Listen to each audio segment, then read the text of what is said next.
पहले ये रेसिपी शादी ब्याह की जान हुआ करती, पर आज के टाइम में ये थोड़ी सी कम हो गई है। पर इसका मतलब ये नहीं कि ये जो रेसिपी है वो अच्छी नहीं बनती है। ये इतनी ज़्यादा टेस्टी बनती है कि खाने वाला अगर एक पीस खा ले तो इसका दोबारा पीस खाए बगैर तो बिल्कुल नहीं रह पाएगा। इसको बनाना भी बिल्कुल ही आसान है। तो फ्रेंड्स, आई होप आज की रेसिपी आपको पसंद आएगी। तो चलिए बनाते हैं। तो बालूशाही बनाने के लिए सबसे पहले हम एक बोल के अंदर डालेंगे 1 कप मैदा। अब ये मैदा डालने के बाद इसके अंदर आधी छोटी चम्मच डालेंगे बेकिंग पाउडर। इससे जो बालूशाही है वो थोड़ी सी फूलेंगी, जिसकी वजह से जो इसकी चाशनी है वो इसके अंदर तक जाएगी। 1 पिंच नमक डालेंगे। अब नमक डालने का फायदा ये होता है फ्रेंड्स, जो मीठी चीज़ होती है ना वो बैलेंस हो जाती है, जिससे वो खाने में और भी ज़्यादा टेस्टी लगती है। तो अब इसके बाद इसमें 3 टेबलस्पून डाल देंगे मेल्ट किया हुआ देसी घी। घी से जो बालूशाही है वो बहुत ही ज़्यादा खस्ता बनकर तैयार होती है। बस अब ये घी डालने के बाद इन सारी चीज़ों को अच्छे से पहले हम मिक्स करेंगे और उसके बाद बढ़िया से मसलेंगे, ताकि जो घी है वो मैदे के अंदर तक जाए, जिससे जो हमारी बालूशाही है वो बहुत ही ज़्यादा खस्ता बनती है। तो करीबन 2 से 3 मिनट इसे अच्छे से मसलने के बाद हम इस तरीके से इसकी मुट्ठी बांध के देखेंगे। अगर ये मुट्ठी बंद रही है, इसका मतलब जो हमने मोयन लगाया वो बिल्कुल परफेक्ट है। पर फिर भी अगर आपके आटे की जो मुट्ठी है वो अच्छे से बन नहीं रही है, तो आप यहाँ 1 आधी छोटी चम्मच मेल्ट करके घी और डाल सकते हैं। तो बस अब इस आटे को हमें बाइंड करना है, तो उसके लिए हम पानी इसमें डालेंगे और इस आटे को इकट्ठा करेंगे। यहाँ पर जैसे फ्रेंड्स आप देख भी रहे हैं कि मैं इसको गूंथ नहीं रही हूँ, सिर्फ इकट्ठा कर रही हूँ। तो हमें यहाँ पर इस आटे को सिर्फ इकट्ठा ही करना है और बहुत ज़्यादा इसको गूंथने की हमें ज़रूरत नहीं है। इकट्ठा करने के बाद जो ये डो है वो हमें मीडियम सॉफ्ट लगाना है। जैसे हम रोटी के लिए आटा लगाते हैं ना, बस वैसा ही हमें ये डो लगाना है। और बस इस डो को लगाने के लिए जो मैंने यहाँ 1/4 कप पानी लिया था, उसमें से 1 छोटी चम्मच पानी मुझे बच भी गया है। तो आपको हो सकता है 1 आधी चम्मच और ऊपर लग भी सकता है और बच भी सकता है। वो डिपेंड करता है कि जो कप में हम मैदा भरेंगे वो हमने थोड़ा सा दबा के भरा है या हल्के हाथों से भरा है। बस अब ये जो आटा है बिल्कुल तैयार हो गया। आप इसका जो टेक्सचर है दोबारा से देख लें, इस तरीके का हमें थोड़ा सा फटा फटा आटा ही ये रखना है।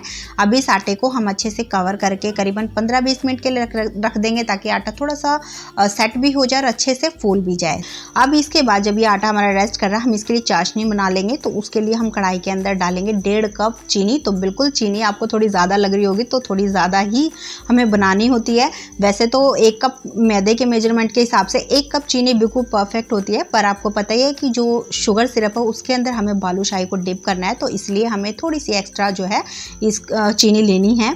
अब इसके अंदर हम डालेंगे 3/4 कप पानी। तो पानी की जो क्वांटिटी है फ्रेंड्स बिल्कुल सिंपल होती है, जितनी आप चीनी लेते हो उसका हाफ आपने पानी लेना है। अब इसके बाद इसमें 2 से 3 पीस डाल देंगे हम इलायची के। थोड़ा सा मैंने यहाँ तोड़ के डाला है, ताकि जो इसका फ्लेवर है वो और ज़्यादा इन्हेंस हो।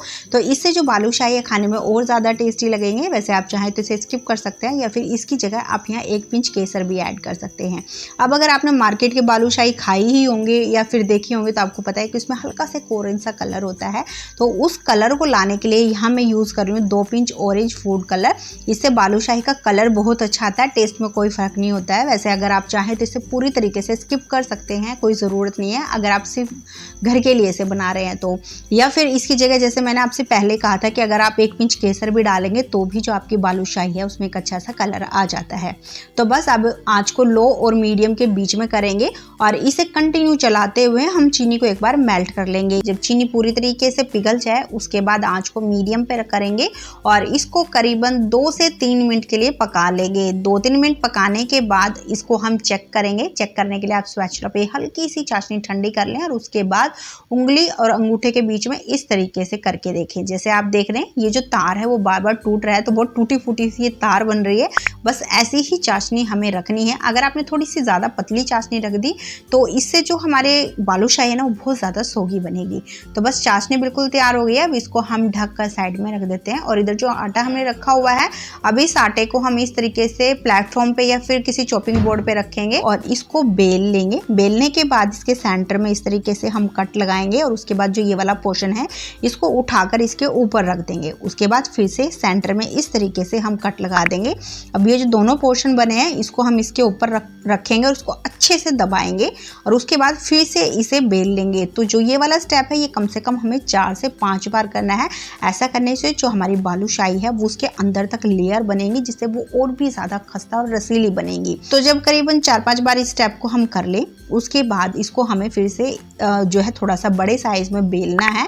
बेलने के बाद बाद इसकी हम लंबी लंबी स्ट्रिप कट कर लेंगे।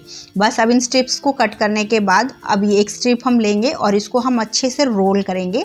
तो रोल करने से होगा ये कि जो इसकी बाहर वाली सरफेस है ना वो थोड़ी सी चिकनी और स्मूथ बनेगी, जिससे जब इसको हम ऑयल में फ्राई करेंगे तो ये बिल्कुल भी टूटेंगे और बिखरेंगी नहीं।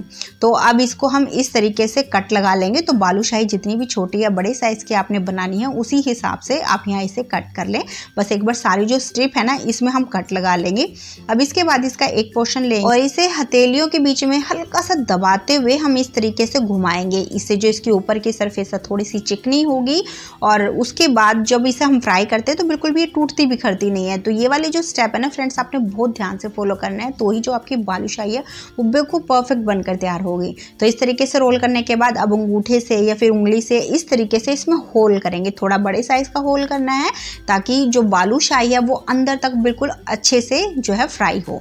तो इस तरीके से देखिए बहुत ही प्यारी सी हमारी ये बालूशाही जो है बनकर तैयार हो गई है। तो इसी तरीके से बाकी का जितना भी हमारे पास आटा है उसकी हम बालूशाही बना लेंगे।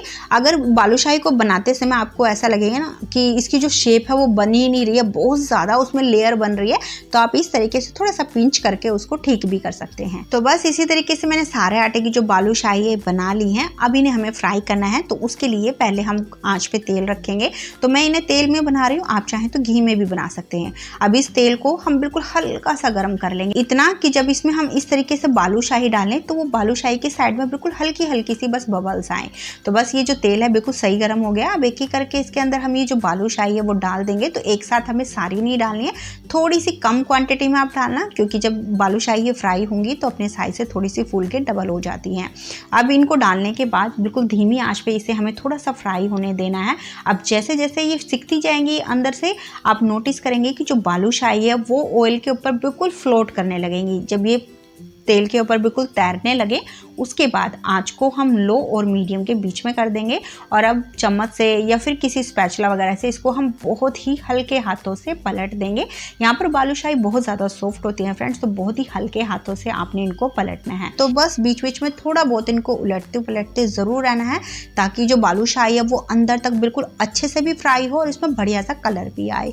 तो फ्रेंड्स आप देख ही रहे हैं कितनी बढ़िया से हमारी जो बालूशाही है वो फुली भी है, बहुत अच्छी इसमें लेयर बनकर आई हैं। आप देख भी सकते हैं बिल्कुल हलवाई जैसी बालूशाही बनकर यहाँ पर तैयार हो रही हैं। तो फ्रेंड्स आई होप आज की रेसिपी आपको पसंद भी आ रही होगी अभी तक। अगर थोड़ी सी भी आपको ये अच्छी लगी है प्लीज़ इसको लाइक करना, आप इसे अपने फैमिली फ्रेंड्स के साथ भी शेयर कर देना। और ऐसी ही अगर सिंपल रेसिपी पसंद है आपको तो चैनल को सब्सक्राइब भी कर देना। तो बस जैसे फ्रेंड्स आप देख रहे हैं बालूशाही में एक अच्छा सा गोल्डन कलर आ गया, बहुत बढ़िया से ये सीख गई हैं। बस इन्हें हम निकाल लेंगे, इससे ज़्यादा इसको फ्राई करने की ज़रूरत नहीं है क्योंकि अभी ये बहुत ज़्यादा गर्म है, तो अपनी हीट में इनका जो कलर है वो हल्का सा और डार्क भी हो जाता है। तो बस निकालने के बाद इसी तरीके से जितनी भी बालूशाही हमारे पास है उन्हें हम फ्राई कर लेंगे। अब ये बालूशाही बिल्कुल गरम गरम है, इन गरम गरम बालूशाही को हम हल्की सी गरम चाशनी के अंदर डाल देंगे। अब यहाँ पर फ्रेंड्स आप ध्यान रखिएगा दोनों चीज़ों में से एक चीज़ आपकी अच्छी गरम होनी चाहिए, तो ही जो आपकी बालूशाही है वो अंदर तक चाशनी को पिएगी, नहीं तो बालूशाही जो है चाशनी को सोख नहीं करेगी और अंदर से इतनी रसीली नहीं बनेगी। तो बस इनको डालने के बाद अब इसके ऊपर हम चम्मच से या फिर किसी कड़छी से चाशनी डालेंगे और इसको थोड़ा बहुत उलटते पलटते रहना, बहुत ज़्यादा नहीं रखना है। अब इसके अंदर सिर्फ 2 से ढाई मिनट आपने चाशनी के अंदर रखना है और उसके बाद इसे निकाल लेना है, क्योंकि ज़्यादा देर चाशनी के अंदर रखने से भी जो बालूशाही है वो सोगी हो जाती है।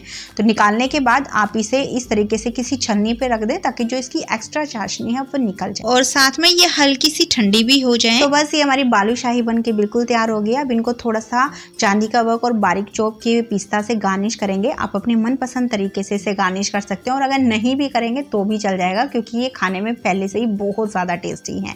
तो फ्रेंड्स आपने देख लिया, इसको बनाना बिल्कुल ही आसान है। बस मैंने जो टिप्स बताई आप उसको फॉलो करके बनाइए, आपकी बालूशाही एकदम परफेक्ट बनेगी। और ये कितनी ज़्यादा रसीली और खस्ता बनी है, मैं आपको यहाँ तोड़ के भी दिखा रही हूँ। देखिए बिल्कुल अंदर तक चाशनी गई हुई है। अभी ये हल्की हल्की सी गर्म भी है, अब जैसे जैसे ठंडी होती है ये और भी ज़्यादा खस्ता होती जाती है। तो आप इन्हें ज़रूर बनाना। आई होप आज की रेसिपी आपको पसंद आई है। अगर पसंद आई है तो जाते जाते प्लीज़ वीडियो को लाइक शेयर और चैनल को सब्सक्राइब करना बिल्कुल मत भूलना। तो चलिए फिर मिलते हैं आपसे एक नई रेसिपी के साथ में।